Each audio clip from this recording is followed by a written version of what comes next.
Sa ating lahat, sa mga viewers at sa mga sponsor po, ayan.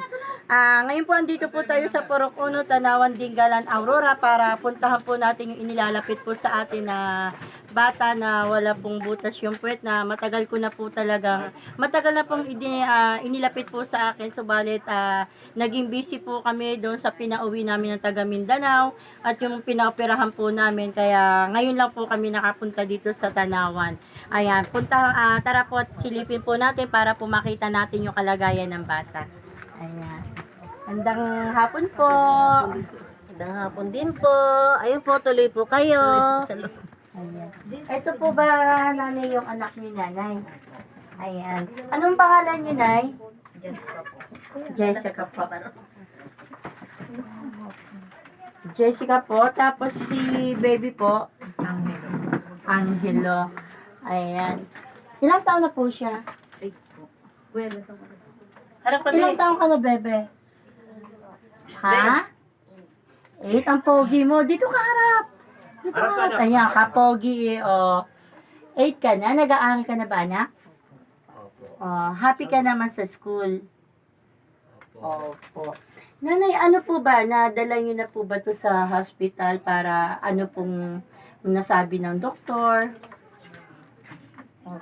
Nung bago mag-pandemic. Ay, nung bago, tama, last po nung bago mag-pandemic. Bago po ng Yun pandemic. lang po yung huli. Ano po naman yung sinabi doon, ate, sa sa hospital? Ano daw po, pagka daw po maganda yung condition niya, tsaka lang siya, Pero po sa pagkain niya po, okay naman po ba? Yung malakas po siya kumain, yung active po siya sa mga laro, sa mga games na mga... Siyempre po, sa edad niya nga, kalikutan kasi may anak din po ako. Grade 5 na, as in po talagang napaka-hyper niya, napaka-active niya sa mga games, sa mga laro. Ganon din po ba yung anak niyo? Opo, kaya lang minsan pinabawalan kasi baka natamaan yung Opo. Pero wala naman po siyang, bukod po doon, wala na po siyang nararamdaman. Yung daw pong ari niya, maliit din daw po yung putas. Yung butas po ng ari niya. So, paano po siya nakakain?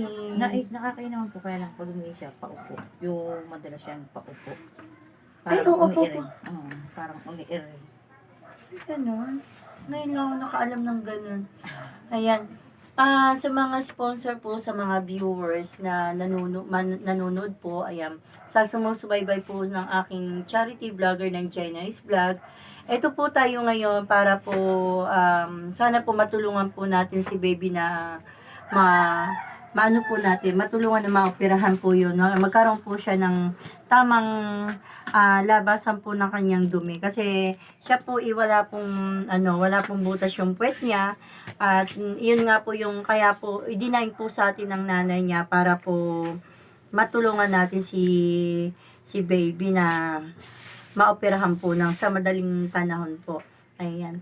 Nanay, yung katulad po ng sinasabi ng doktor, ilang taon po ba or kailan po ba dapat siya maano? Kasi di ba po sinabi niyo na pa-check up niyo na siya. Opo. Noon kasi, sabi pag daw maganda po yung condition niya. Pero sana dapat po nung maoperahan siya. Opo. Hindi lang po natuloy. Hindi po natuloy. Hindi po siya natuloy, pero po talaga, dapat po talaga uoperahan na siya. Sana, kaya lang po parang medyo may nagkaroon daw po ng problema. Ganun. Kaya wala check up sana ulit. Kaya hindi ko lang siya napa-check up. Ano pong problema, naging problema nun? Yung po kasi nung mag-lockdown, yung asawa ko na lang naiwan doon. Siya na lang yung sabi sa kanya at parang malit daw yung isang bituka. Ganon. Ay. Siguro hindi masyadong active yung isang bituka niya, kaya nagkaganon. Ano po? Kaya po parang Ikaw ba, Bebe, gusto mo bang maopera na magkaroon ka ng butas yung puwet mo?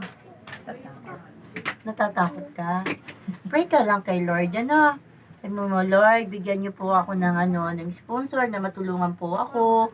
Nang sa ganun po, maging normal na rin po yung pagdudumi ko. Baby, lagi magpe-pray para ibigay sa iyo ni Lord. At bigyan tayo ni Lord ng sponsor na talagang susuportahan ka at aalagaan ka, na hindi ka pababayaan. Umiiyak siya, naiiyak naman ako. Pray ka lang, ano na kasi ilang taon na nga po to? 8. 8 na. Ate, ano nga po palang trabaho nyo? Ano po, nag-delay ako, balik 10 days, ganun po.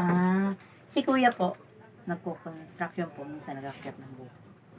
Iyon po yung pinakatrabaho ni kuya. Sapat naman po ba yung kinikita ni kuya sa pang-araw-araw nyo? Sakto naman po, sa pangkain na talaga. Kaya lang mahirap pag may na-hospital. Oo, talagang yung kailangan kahit papaano mag-iipon-ipon, magsisingit-singit tayo para minsan na may magkasakit sa mga anak natin may dudukutin. Yung kahit kunti lang yung kinikita, basta may madudukot tayo pag ano. Kasi napakahirap po talaga ng buhay ngayon. Lalo Kapag hindi po tayo naging wise sa panahon ngayon pagdating sa pera, talagang napakahirap po talaga. Tapos tayo din po talagang mga nanay ang mahihirapan. Ganun po ang nangyayari. Ayan. Ito yung kanyang lolo. Ayan. Tatay, di ba po apo niyo si baby? Ano naman po ang masasabi niyo para sa inyong apo? Ako naman, ang masasabi ko lang, sana bago ako mawala, yung apo ko sana, maoperahan, mapaayos ang buhay. Para kung pumikit man ako at mawala, gusto ko magandang kalagayan niya. Oh. Kasi kami mahirap. Katulad ko, isa lang akong hepe ng talo dito sa Barangay Tanawan. Wala naman akong kakayanan para tulungan ko yung pamilya ko. Ang gusto ko lang, nandito na kayo, matulungan sana ng nakikinig o mga taong may mga pusong may bigyan yun sa anak ko. Sa apo ko na bago man ako mawala gusto ko sana nasa ayos siyang kalagayan at ang buong pamilya ko. Yun lang naman ang masasabi ko Opo. para sa apo ko. Mahal ko yan. Siyempre. Opo, apo niyo po yan Lahat naman po talaga, sabi nga po tatay, kapag may amang anak na kami, yung mga magulang namin, mas mahal pa yung apo kaysa sa aming mga anak. Ayun. Siyempre. Opo, talagang, pero wag naman tatay na sana bago kayo mawala. Wag naman po sana ganun tatay. Okay na yung sa akin Pero mas talaga. okay po talaga, Okay na. open kayo kasi Okay tatay. na ako. Opo. Kasi po, naintindihan ko po kasi yung kalagayan ni tatay na gustuhin niya man po kasi talagang tulungan niya na maoperahan yung anak niya, subalit sa kahirapan po ng buhay, talagang wala din po siyang may tulong. Kaya nga po ang hinihiling ni tatay na kung sino man po daw ang merong mabubuting kalooban na matulungan daw pong maoperahan yung kanyang apo bago daw po siya mamaya Pumantay ang aking mga paa. Ganun lang. pumantay daw po yung kanyang paa. Subalit, sabi ko nga kay tatay, bakit po gano'n naman kagad? Pero sabalit, talaga po kasi, yung mga matatanda po kasi, pagkapag humiling, lagi pong gano'n ang nasasabi. Sa karamihan ko na rin po talaga na iba-vlog, talagang yun ang lagi kong naririnig. Talagang nagiging positive na rin po sila sa mga mangyayari. Kasi sa tutulan po, hindi po talaga natin alam kung hanggang anong oras po tayo dito sa ibabaw ng mundo. Kaya po si tatay, gano'n po ang nasasabi niya. Di ba tay? Ayan, sana po matulungan po natin si baby na maoperahan nang sa ganun po maging maayos at maging normal na po siya. Ayan. Ate, ikaw po, ano po naman nating masasabi nyo, ate, bukod po sa inyong anak na kita po natin yung kanyang kalagayan. Talagang halos nadudurog naman po yung aking puso na nakita ko siyang umiiyak talaga na talagang hindi niya mapigil yung pagpatak ng luha niya. Ayan. Ano po, kung sino po yung may mabuti pong puso na makakatulong po sa anak ko. Ay, malaking utang po na loob namin tatanawin po yun. Ang ano ko lang naman po, maging normal yung anak ko. Yun lang naman po. Ayan. Ayun lang po talaga yung ang hinihiling ni nanay na maging normal yung anak niya na maoperahan po kasi po talaga pag yun po kasi nagalaw yung ano niya dito, yung lagayan ng dumi niya, talaga nagkakalat, mangangamoy po talaga. At isa pa po sa nangyayari, nabubuli pa siya sa school, na sana naman hindi po binubuli yung batang ganito po kasi nga po may karamdaman nga po siya. Syempre po, katulad ko po naman ako nanay. Halimbawa po, nasa akin nga yung kalagayan na ganun. Syempre po, masasaktan ako. Dahil kita naman po yung anong hitsura ng kalagayan ng bata. Ayan. Baby, ikaw, anong hinihilingin mo sa mga sponsor sa ating mga viewers para ikay tulungan? Sagot ka na. Sige anak, kapogi mo eh. Sige na. Iiyak ko kasi siya. Naiiyak ka? Pero gusto mo anak mo operahan na? Ha? Sagot anak.